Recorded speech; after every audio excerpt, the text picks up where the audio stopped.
É uma vaga de fundo que eu tenho sentido ao longo do país. Eu, desde junho, que já visitei cerca de 60 casas do Benfica, e quando vou às casas do Benfica, não vou só apresentar as minhas ideias, vou também ouvir as perguntas, vou também esclarecer dúvidas e às vezes ouvir críticas. E aquilo que eu sinto nos últimos tempos... O que é que houve mais? É mais críticas ou mais elogios? Ouço mais perguntas e mais dúvidas. E é isso que eu tento fazer. Eu estou 2 ou 3 horas a discutir com os sócios e a ouvir as suas questões. Mas aquilo que eu tenho sentido muito é um desejo de mudança. Eu ontem, como lhe estava a dizer, tive um dia de alma cheia. Tive com os benfiquistas do centro, tive em Anadia, depois estive no Porto, depois estive em Paredes, sempre com casas cheias, sempre com centenas de benfiquistas, e aquilo que eu sinto é um desejo de mudança, mas um desejo de mudança que é uma mudança tranquila. Os benfiquistas já me conhecem muitas das pessoas que estão comigo, já têm o meu programa e, portanto, querem fazer essa mudança sem sobressaltos, com uma equipa que está preparada para lidar o Benfica. Na sua apresentação, a sua primeira apresentação como candidato à presença do Benfica, havia uma sala cheia e aí sentia-se, até pela sua entrada na sala, que havia indiscutivelmente uma grande alma à sua volta. Permita-me que lhe diga que lentamente dá-me a ideia que perdeu essa auréola. Estou enganado ou não? Acho que está enganado, Paulo. Acho que se tivesse andado comigo pelas casas do Benfica, Mas isso dizem todos os candidatos. Teria outra mudança. Eu vou-lhe dizer, eu tive, por exemplo, a ver o jogo do Benfica da Taça na casa de Almada, juntamente com António Bagão Félix, e o Presidente da Casa disse que nunca tinha tido aquela casa tão cheia. Fui à Casa do Porto e o diretor da Casa do Porto disse-me a mesma coisa. A gerente da Casa de Paredes disse que há muito tempo que a casa não estava tão cheia, a não ser em jogos importantes do Benfica. E, portanto, aquilo que eu sinto é exatamente que essa onda continua, é uma onda que tem ganho cada vez mais pessoas, tem tido mais apoios de pessoas que vêm ter comigo, até anónimos na rua, que me vêm dizer, olha, eu não votei em si antes, mas agora vou votar em si. E, portanto, mais uma vez, mais importante do que as sondagens para mim, são estas sondagens que eu ouço todos os dias dos benfiquistas e aquilo que eu vou ouvindo à volta do país. E, mais uma vez... Isso parece, no geral, a vossa opinião ser essa. Diga-me só uma coisa, o atual, são palavras suas, das últimas horas, o atual Benfica está longe dos sócios. O Noronha Lopes está próximo dos sócios, mesmo depois de ter chumbado a esses mesmos sócios a possibilidade do voto eletrónico. Não lhe perguntam isso quando vai às casas do Benfica? Como é que o senhor chumba? Como é que o senhor chumba? Pergunto-lhe, se não lhe perguntam, desculpa a redundância, como é que o senhor chumba votos eletrónicos que permitiam a milhares de benfiquistas votar e assim não votam? Não o penalizam por isso? É tudo as rosas que o senhor está a anunciar? Não, estamos a falar de 2 questões diferentes. Vou começar por responder à primeira. Os sócios do Benfica querem um presidente que não vá às casas apenas em alturas de eleições ou apenas em alturas de aniversário. E aquilo que eu tenho mostrado aos sócios é um grande respeito. E, portanto, eu tive mais de 700 sugestões de sócios benfiquistas ao longo do país. Muitas delas incorporei no meu programa, que tem 150 medidas para o futuro.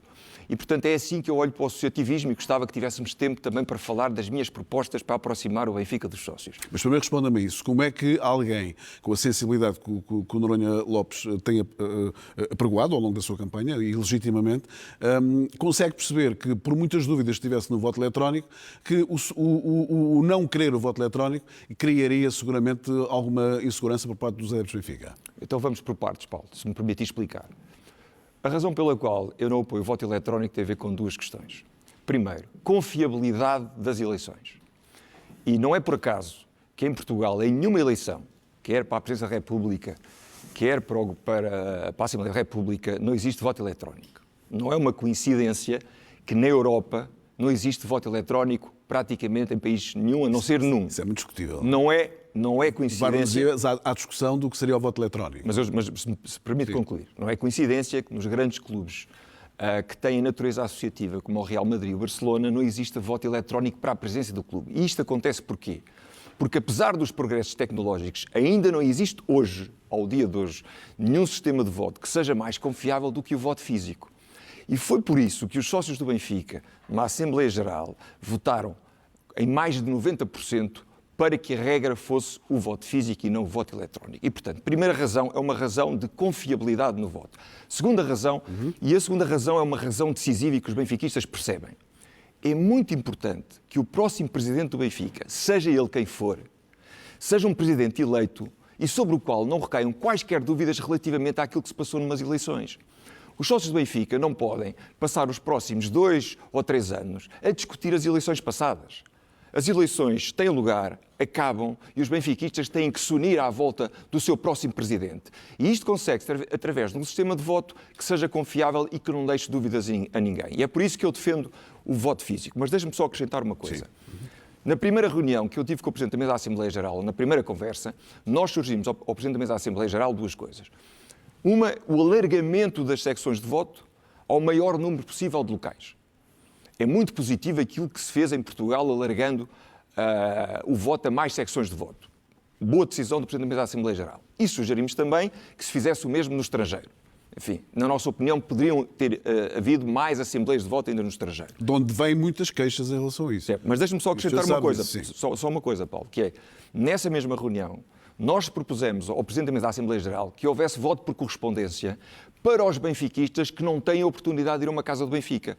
O Presidente da Mesa da Assembleia Geral recusou essa opção, terá as suas razões, e, portanto, o que nós procurámos foi, entre as assembleias de voto, alargando ao máximo possível e o voto por correspondência, que o voto chegasse ao maior número possível de benfiquistas, porque é isso que nós queremos, mas não pondo em causa a confiabilidade das eleições que se consegue através do voto físico. Vamos voltar daqui a alguns minutos às Assembleias Gerais do Benfica, mas o Noronha Lopes diz agora uma coisa que me despertou a atenção, que é a ideia de que o futuro presidente do Benfica tem que ser necessariamente um pacificador e alguém que unifique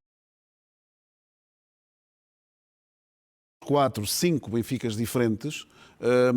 O senhor acha que é possível essa pacificação? É fácil de falar, não é? Fácil de dizer que o próximo presidente do Benfica tem que pacificar a massa associativa e o clube.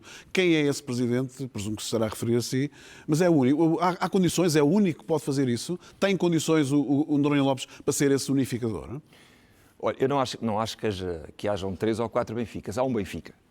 Há um Benfica. Supostamente deveria haver. Não é? Há um Benfica que tem muitos candidatos, isso é um sinal da grande vitalidade e da grandeza do Benfica. Mas é ou não um Benfica dividido nesse aspecto? Quando digo que há vários Benficas, é no sentido em que há várias formas, nesta altura, de sentir o Benfica, de pulsar o Benfica. Paulo, sabe o que é que se chama isso? Chama-se democracia.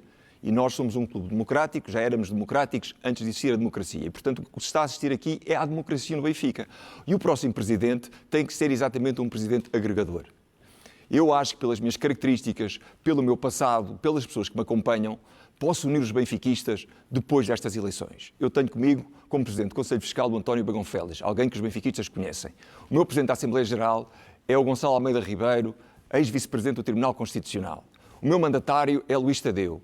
E, portanto, além das pessoas com passado benfiquista, tenho pessoas com passado profissional a toda a prova. E sou eu e a minha lista que teremos como primeira prioridade unir os benfiquistas depois destas eleições. Eu vou-lhe dizer, uma das primeiras decisões que eu tomarei enquanto Presidente do Benfica é convidar todos os candidatos às eleições do Benfica para que assistam no camarote presidencial ao meu lado ao próximo jogo do nosso clube em casa. Vai levar gente de outras candidaturas para a sua candidatura? Para a sua presidência, se for caso disso? Não, as listas... Deixa-me pôr de outra maneira. Sim. Há aqui quem esteja à espera de ver os resultados das eleições para perceber se há espaço para encaixar candidaturas nas candidaturas vencedoras? Não, as listas estão fechadas, nós escolhemos as nossas equipas e vou trabalhar com a minha equipa. Agora, há uma coisa que é muito importante dizer, que é estas ideias que estão no meu programa não são ideias do João Noronha Lopes, são ideias para o Benfica. E, portanto, assim como estas ideias, e tenho aqui 150 medidas para o futuro, estão à disposição de outros candidatos, eu também aproveitarei boas ideias que estejam nos programas das outras listas. E, portanto, está aberto a isso? Completamente aberto, porque o Benfica está acima de tudo. A que listas? Já agora, a que listas é que eventualmente está preparado para convidar-se a ganhar as eleições? Não vou convidar alguém da Luís Filipe Vieira? Não. De Rui Costa? Não vou convidar ninguém da lista. Estou a dizer é que as boas ideias não são de nenhum candidato, são do Benfica.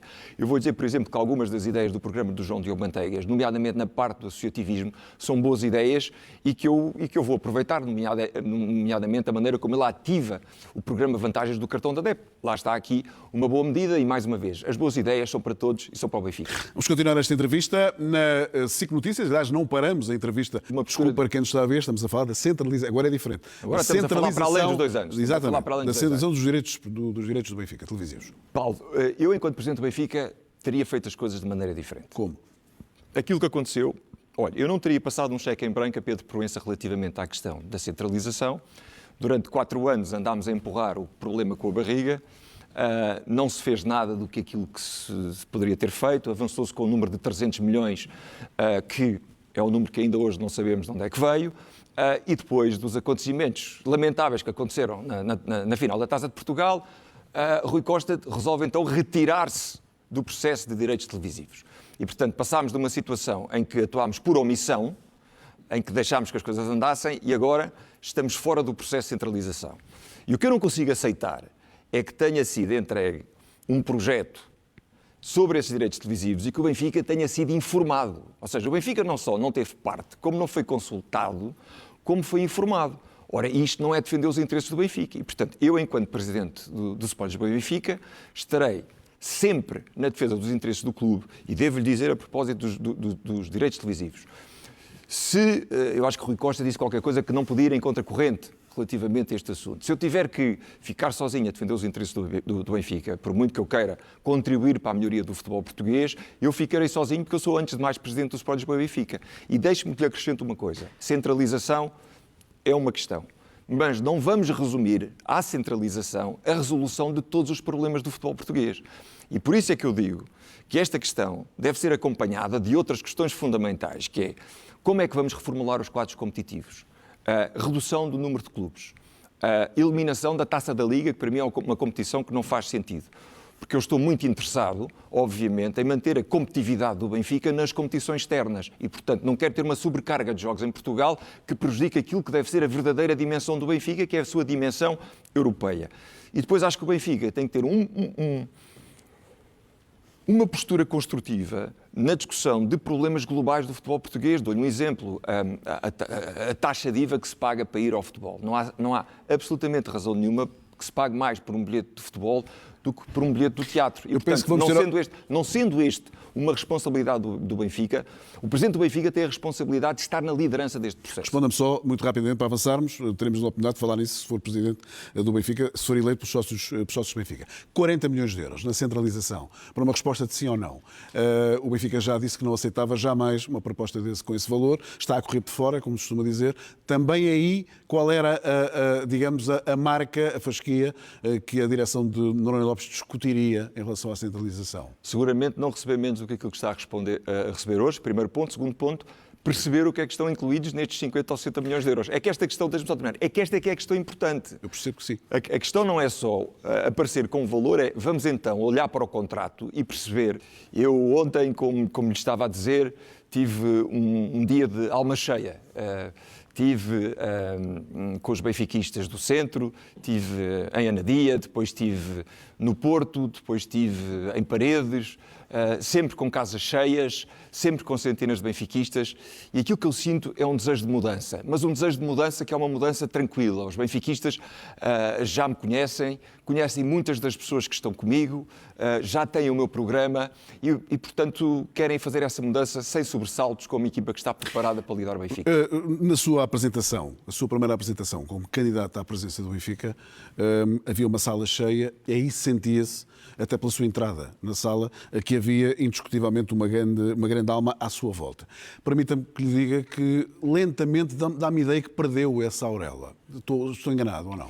Acho que está enganado, Paulo. Acho que se tivesse andado comigo pelas casas do Benfica, Mas isso dizem todos os candidatos. Teria outra mudança. Eu vou-lhe dizer, eu tive, por exemplo, a ver o jogo do Benfica da Taça na casa de Almada, juntamente com António Bagão Félix. O Presidente da Casa disse que nunca tinha tido aquela casa tão cheia. Fui à Casa do Porto e o diretor da Casa do Porto disse-me a mesma coisa. A gerente da Casa de Paredes disse que há muito tempo que a casa não estava tão cheia, a não ser em jogos importantes do Benfica. E, portanto, aquilo que eu sinto é exatamente que essa onda continua, é uma onda que tem ganho cada vez mais pessoas, tem tido mais apoios de pessoas que vêm ter comigo, até anónimos na rua, que me vêm dizer, olha, eu não votei em si antes, mas agora vou votar em si. E, portanto, mais uma vez, mais importante do que as sondagens para mim, são estas sondagens que eu ouço todos os dias dos benfiquistas e aquilo que eu vou ouvindo à volta do país. E, mais uma vez... Isso parece, no geral, a vossa opinião ser essa. Diga-me só uma coisa, o atual, são palavras suas, das últimas horas, o atual Benfica está longe dos sócios. O Noronha Lopes está próximo dos sócios, mesmo depois de ter chumbado a esses mesmos sócios a possibilidade do voto eletrónico? Não lhe perguntam isso quando vai às casas do Benfica? Como é que o senhor chumba? Como é que o senhor chumba? Pergunte-lhe, se não lhe perguntam, desculpa a redundância, como é que o senhor chumba votos eletrónicos que permitiam a milhares de benfiquistas votar e assim não votam? Não o penalizam por isso? É tudo as rosas que o senhor está a anunciar? Não, estamos a falar de duas questões diferentes. Vou começar por responder à primeira.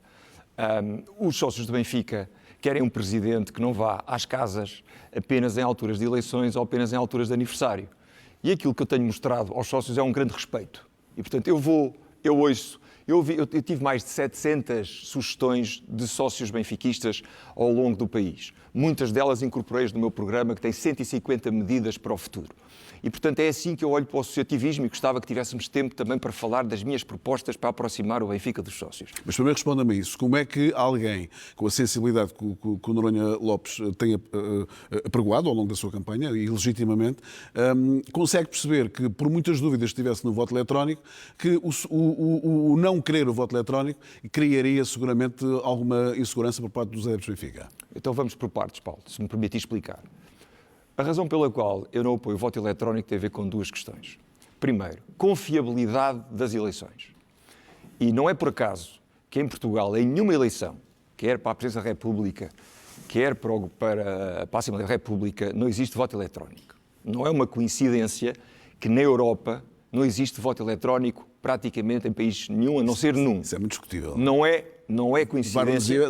Há discussão do que seria o voto eletrónico. Mas se permite concluir, não é coincidência que nos grandes clubes que têm natureza associativa, como o Real Madrid e o Barcelona, não existe voto eletrónico para a presença do clube. E isto acontece porquê?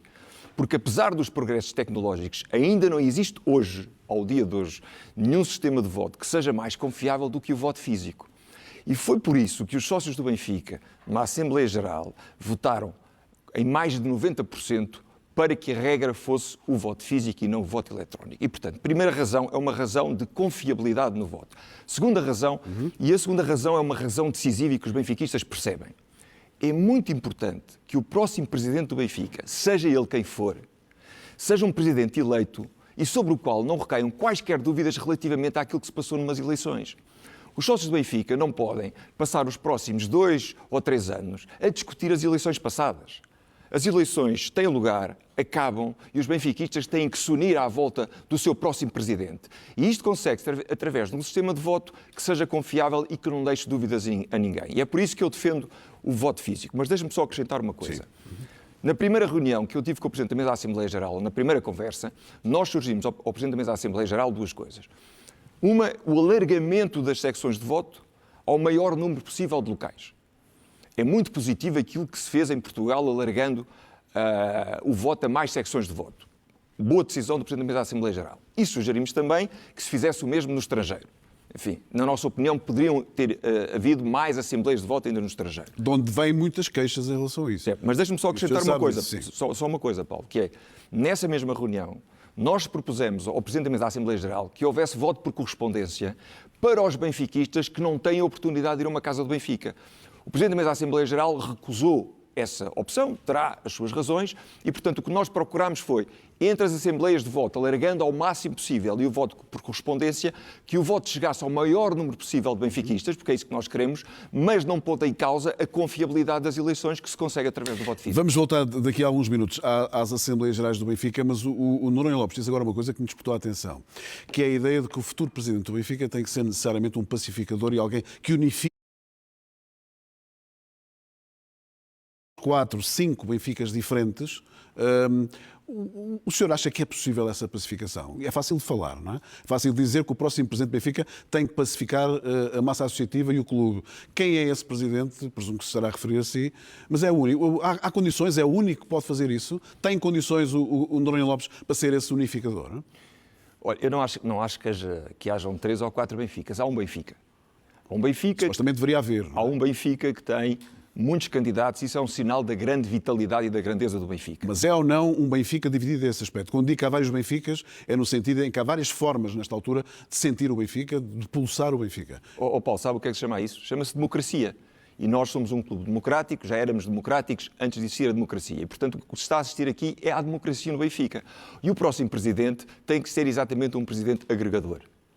Eu acho que pelas minhas características, pelo meu passado, pelas pessoas que me acompanham, posso unir os benfiquistas depois destas eleições. Eu tenho comigo, como Presidente do Conselho Fiscal, o António Bagão Félix, alguém que os benfiquistas conhecem. O meu Presidente da Assembleia Geral é o Gonçalo Almeida Ribeiro, ex-vice-presidente do Tribunal Constitucional. O meu mandatário é Luís Tadeu. E, portanto, além das pessoas com passado benfiquista, tenho pessoas com passado profissional a toda a prova. E sou eu e a minha lista que teremos como primeira prioridade unir os benfiquistas depois destas eleições. Eu vou-lhe dizer, uma das primeiras decisões que eu tomarei enquanto Presidente do Benfica é convidar todos os candidatos às eleições do Benfica para que assistam no camarote presidencial ao meu lado ao próximo jogo do nosso clube em casa. Vai levar gente de outras candidaturas para a sua candidatura? Para a sua presidência, se for caso disso? Não, as listas... Deixa-me pôr de outra maneira. Sim. Há aqui quem esteja à espera de ver os resultados das eleições para perceber se há espaço para encaixar candidaturas nas candidaturas vencedoras? Não, as listas estão fechadas, nós escolhemos as nossas equipas e vou trabalhar com a minha equipa. Agora, há uma coisa que é muito importante dizer, que é estas ideias que estão no meu programa não são ideias do João de Noronha Lopes, são ideias para o Benfica. E, portanto, assim como estas ideias, e tenho aqui 150 medidas para o futuro, estão à disposição de outros candidatos, eu também aproveitarei boas ideias que estejam nos programas das outras listas. E, portanto, está aberto a isso? Completamente aberto, porque o Benfica está acima de tudo. A que listas? Já agora, a que listas é que eventualmente está preparado para convidar-se a ganhar as eleições? Não vou convidar alguém da Luís Filipe Vieira? Não. De Rui Costa? Não vou convidar ninguém da lista. Estou a dizer é que as boas ideias não são de nenhum candidato, são do Benfica. Eu vou dizer, por exemplo, que algumas das ideias do programa do João Diogo Manteigas, nomeadamente na parte do associativismo, são boas ideias e que eu vou aproveitar, nomeadamente a maneira como ele ativa o programa Vantagens do Cartão da DEP. Lá está aqui uma boa medida e, mais uma vez, as boas ideias são para todos e são para o Benfica. Vamos continuar esta entrevista na SIC Notícias. Aliás, não paramos a entrevista. Desculpa para quem nos está a ver, estamos a falar da centralização. Agora é diferente. Agora estamos a falar para além dos 2 anos. Exatamente. Da centralização dos direitos do Benfica, televisivos. Paulo, eu, enquanto Presidente do Benfica, teria feito as coisas de maneira diferente. Como? Aquilo que aconteceu... Olha, eu não teria passado um cheque em branco a Pedro Proença relativamente à questão da centralização. Durante 4 anos andámos a empurrar o problema com a barriga.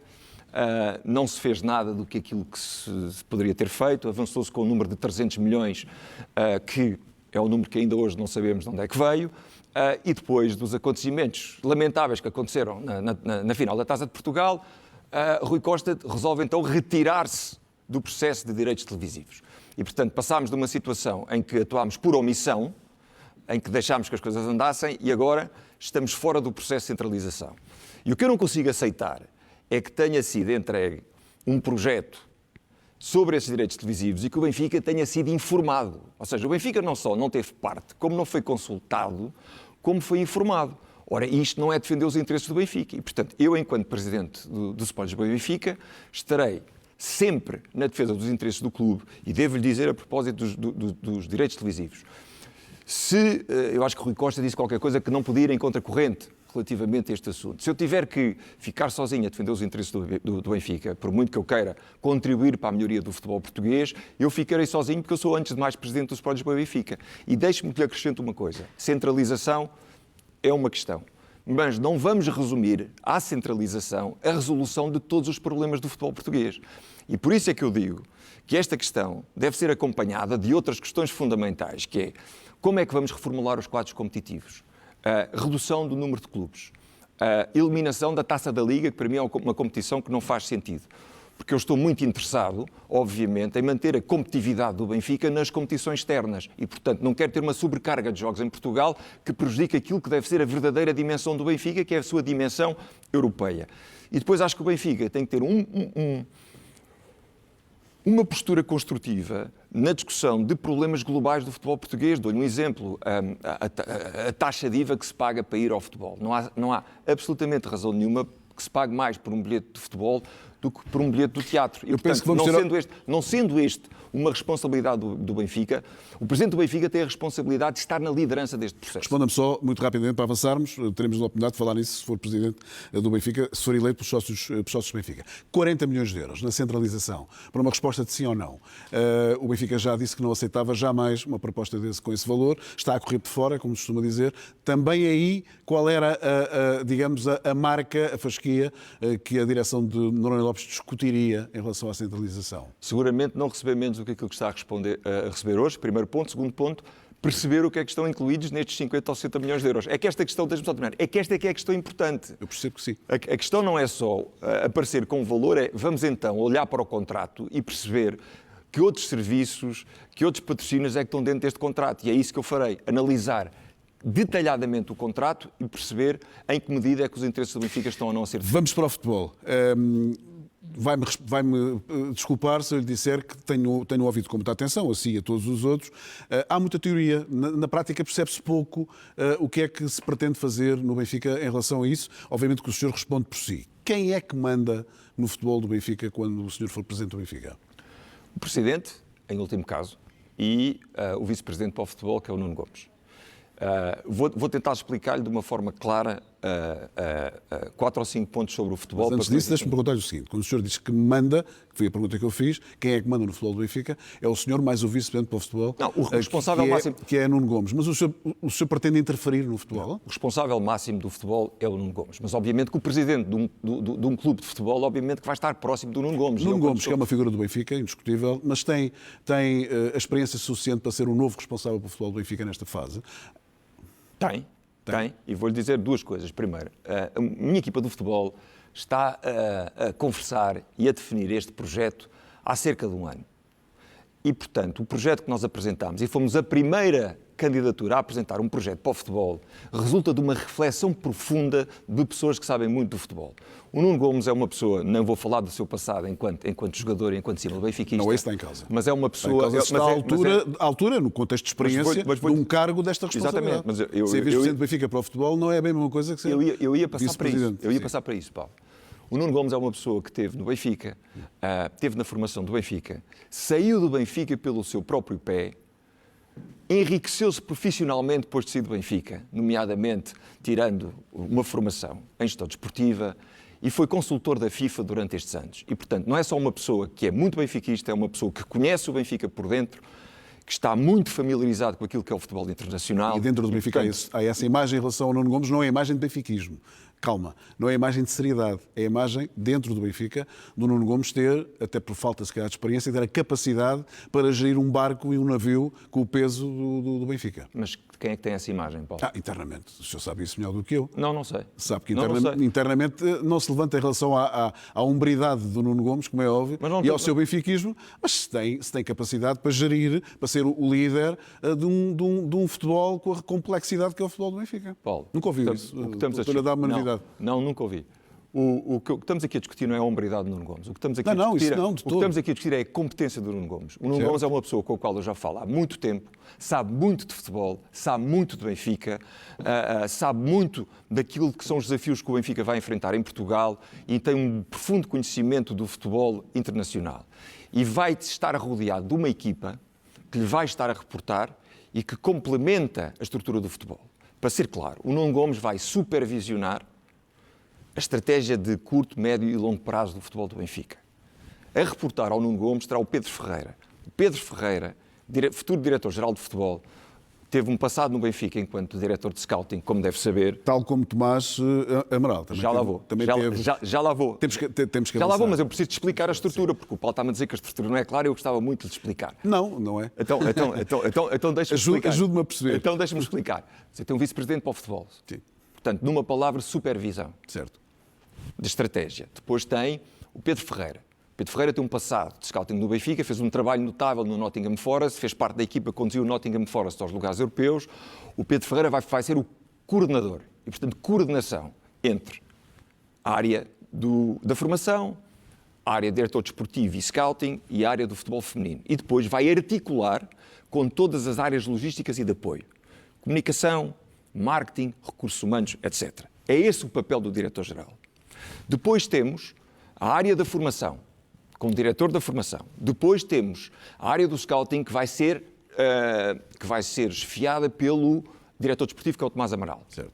O Tomás Amaral vai ser essencialmente responsável pelo scouting, prospecção de jogadores, elaboração de relatórios e portanto, reportando ao Pedro Ferreira.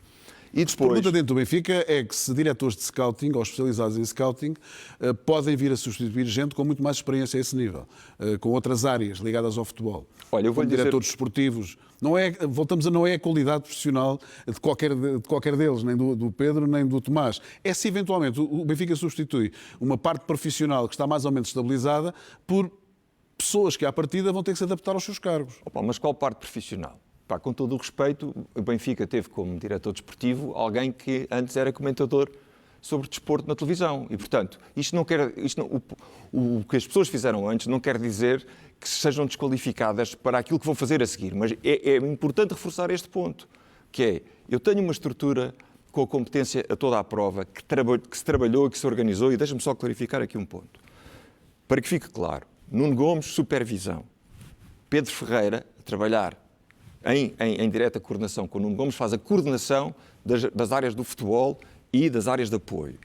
O Tomás Amaral, essencialmente ligado ao scouting. O Vítor Paneira vai ter um papel fundamental a fazer a ligação entre a estrutura e a equipa. Vai estar no banco a acompanhar a equipa. Vai trazer para o banco do Benfica aquilo que os benfiquistas também veem nele, que é a garra, a ambição, a cultura e a mística que ele sempre trouxe. E, além disso, vai ter um papel importante no acompanhamento de alguns jogadores emprestados, principalmente em Portugal, onde ele tem muitos conhecimentos sobre o mercado português. Uma organização que vai depender também muito ela, como é óbvio, mas isso todas. Mas deixa-me terminar. Da bola entrar ou bater na trave. Não, como também é normal. Não vai bater. Temos que avançar, senão fica muita coisa para lhe perguntar. Mas deixa-me só dizer isto. Sim. É que exatamente é isso que me distingue de Rui Costa. É que a minha organização não depende se a bola entra ou não. Porque na organização de Rui Costa... Dependem todos. Mas vou-te explicar. Pode ter o melhor projeto do mundo. Se a bola não entrar, o senhor dificilmente consegue consolidar o seu projeto. Mas há aqui duas coisas que diferenciam. Futebol, tanto sabe isso. Há aqui coisas que me diferenciam da estrutura de Rui Costa. Que a ideia é ter uma estrutura, de ter estabilidade, não mudar o treinador, cinco treinadores em 4 anos, não ver carrossel de jogadores, e há aqui outra coisa. Esta estrutura de Rui Costa era uma estrutura em que ninguém sabia bem o que é que cada um fazia. Primeiro ponto. Segundo ponto. É uma estrutura que, depois do Mundial de Clubes, foi elogiada como uma estrutura na qual os benfiquistas tinham que confiar. Sabe o que é que aconteceu 2 semanas antes da época começar? A estrutura desapareceu. E, portanto, aquilo que eu garanto aos benfiquistas é que eu não vou fazer uma alteração na estrutura em função dos resultados de um ano ou do outro. Há um projeto, há uma estrutura de longo prazo. E nós, a partir do momento em que definimos esse projeto, a estrutura estará com esse projeto. Senhor, não. Vamos ver como é que o Zé Benfica, se eventualmente os resultados não correrem bem, se lhe permitem ter esse tempo todo para pensar. Deixe-me avançar o seguinte. Avançou há poucos dias que Bernardo Silva ia ser jogador do Benfica se o senhor fosse presidente. Achei curioso que o senhor não pôs timings naquilo que disse.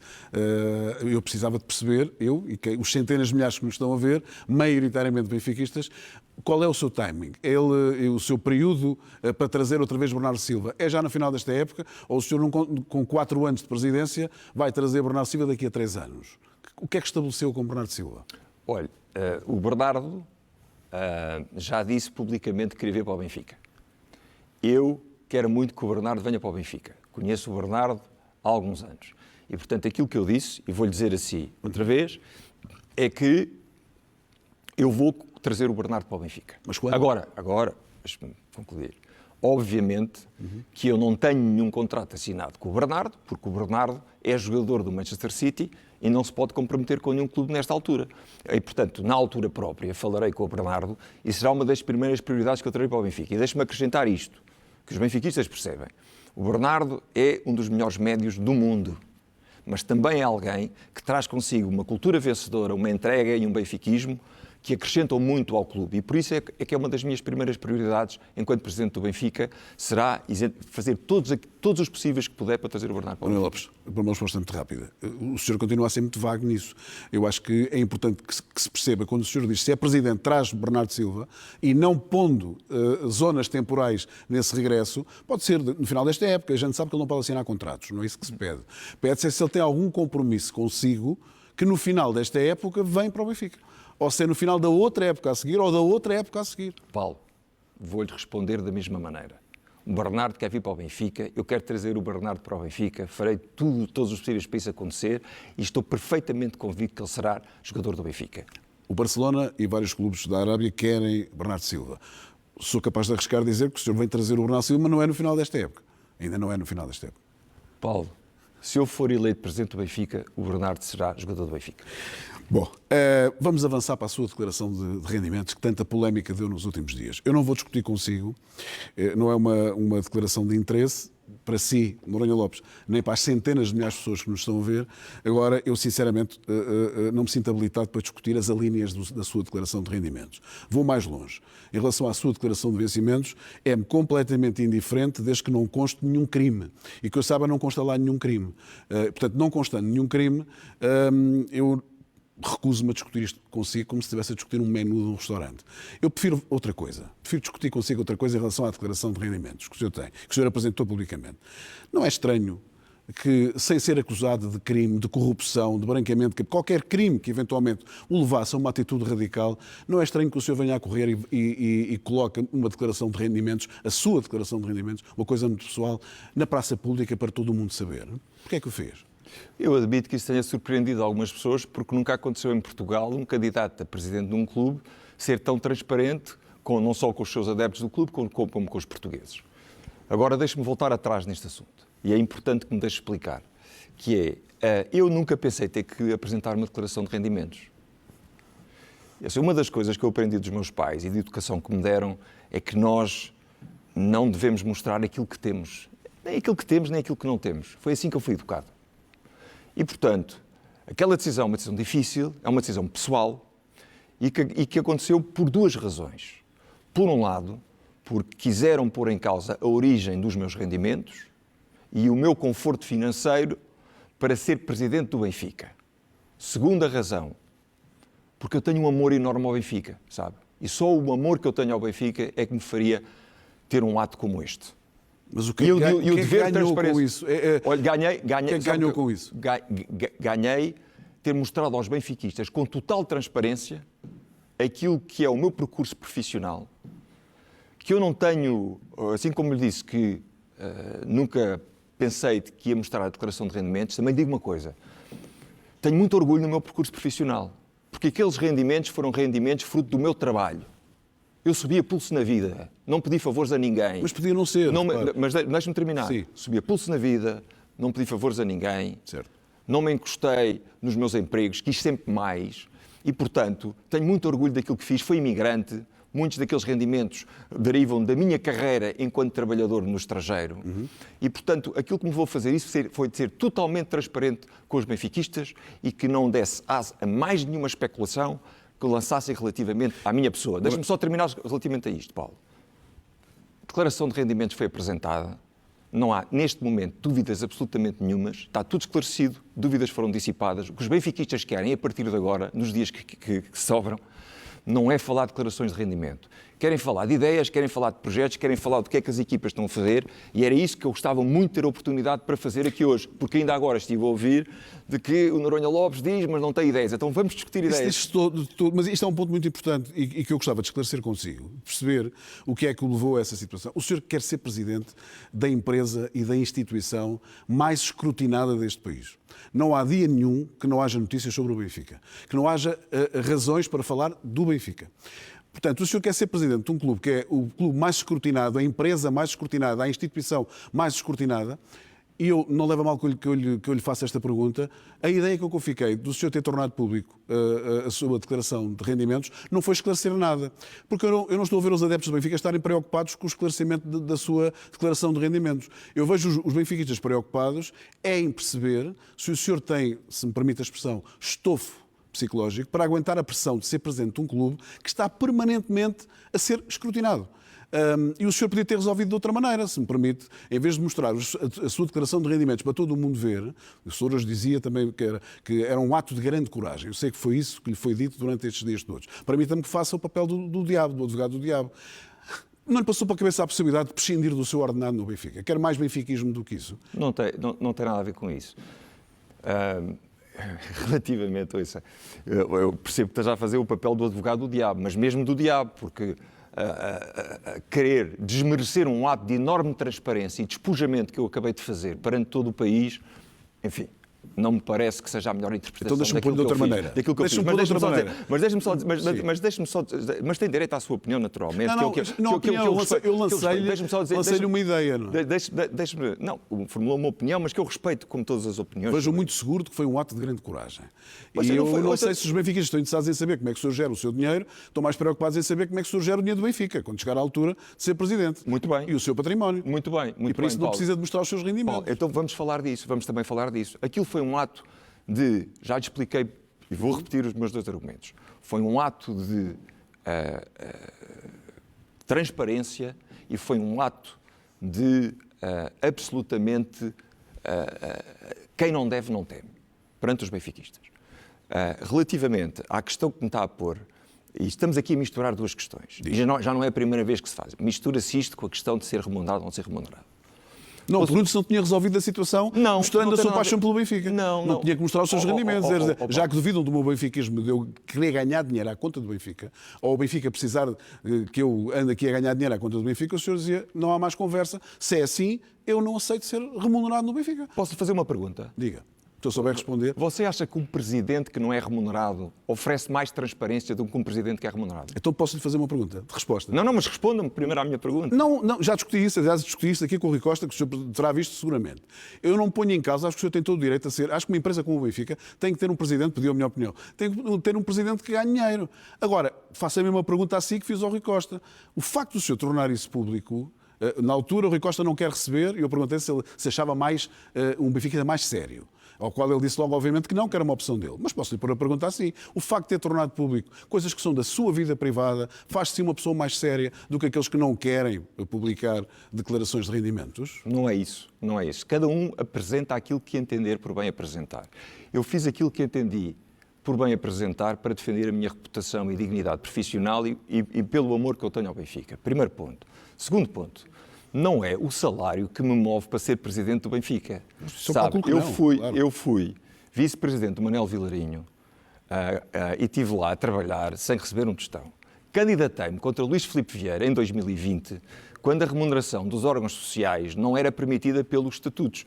E, portanto, os benfiquistas percebem que não é o salário que me move para ir para o Benfica. Agora, há 2 questões importantes nesta questão do salário. É uma questão de princípio e é uma questão de transparência. Eu volto a questão de princípio. Os sócios votaram maioritariamente essa possibilidade. E eu acho que, por uma questão de princípio, quem está no Benfica e quem se dedica a tempo inteiro ao Benfica deve ser remunerado. Ponto. Segunda questão, transparência. E volto. Eu não vejo ninguém a contestar isso. Certo. Segunda questão, questão de transparência. É muito mais transparente, na minha opinião, haver um salário que é escrutinado e que é fixado por uma comissão de remunerações independentes, do que algumas situações que podem acontecer até noutros clubes, em que há um presidente que não é remunerado, mas que depois se envolve em situações pouco transparentes. E, portanto, o que nós vamos ter no Benfica, de acordo com os estatutos que foram aprovados pelos sócios, é uma comissão de remunerações que vai fixar as remunerações dos órgãos sociais e que até tem um limite para o fazer. E, portanto, eu estou muito tranquilo relativamente a isto, relativamente ao princípio, relativamente à transparência. Não é o salário que me move e terei muito orgulho em ser presidente do Benfica. Eu não pus em causa a sua... foi a pergunta que o senhor me fez. Eu acho que deve ser remunerado. Se haja alguém que entende que não deve ser, isso aí é outra questão. Exatamente. Deve ser remunerado. Mas não é disso que estamos a falar. O senhor habilmente fugiu à minha pergunta. Só mais uma pergunta em relação a esta questão. Mas volte-me a fazer a pergunta, se eu não responder. Não respondeu, porque eu não me estava a falar do senhor receber o seu... Eu perguntei se em vez de declarar publicamente os seus rendimentos e ter exposto a sua vida privada, sem ser acusado de crime, sem ser acusado de nada, se o senhor teria resolvido, foi isso que eu disse. E o senhor fugiu à pergunta. Habilmente. Se não tinha resolvido o problema de outra maneira, dizendo se estão a desconfiar do meu benfiquismo e daquilo que eu preciso do Benfica, então eu, como penso ser remunerado, eu não quero ser remunerado do Benfica. E o senhor tinha resolvido aquilo assim. Paulo, na sua opinião, eu acho que não tinha resolvido, mas vou-lhe dizer 2 coisas. Eu acho que não fugia à pergunta. Uma rádio. E, portanto, o Benfica não precisa de um presidente do quase. Não precisa de um presidente que vai fazer um estágio no Benfica e depois pede mais 4 anos para então apresentar resultados. O Benfica precisa de um presidente que esteja preparado desde o primeiro dia para ser presidente do Benfica, que tenha a capacidade de se rodear com uma equipa que escolheu e de apresentar resultados e seja julgado pelos resultados. É isso que eu espero dos benfiquistas e volto a dizer, se eu ganhasse um campeonato em 4, eu não me recandidataria à presidente do Benfica. Noronha Lopes, desejo-lhe aquilo que deseja a todos os candidatos à presença do Benfica para o próximo dia 25. Boa sorte e bem-vindo.